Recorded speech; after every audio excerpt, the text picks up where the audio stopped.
কালকে সন্ধ্যাবেলা আসলো মন্দিরে সন্ধ্যা আরতির লুট আসলো। তো আমার মাম্মাম তাই আমার সাথে আগেই গেছে গিয়ে, আর পরে বাবা চা খাওয়ার পরে আমি আর বাবা গেছি।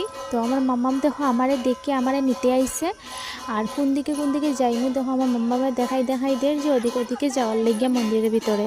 তো আমার মাম্মাম দেখো অনেকটা বড় হয়ে গেছে, তো এখন যাইমু ভিতরে। তো চলো,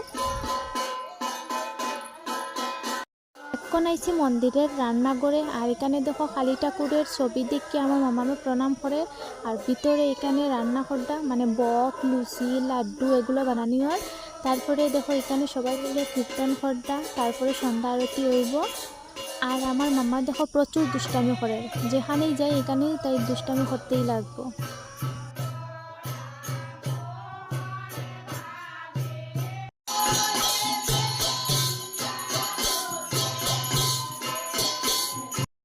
এখন শেষ হয়ে গেছে কীর্তন, আর এখন বুক ছুটা নিয়ে তারপরে আমরা প্রসাদ খাই। আর দেখো কত মানুষ আইছেন আমরা এখানে।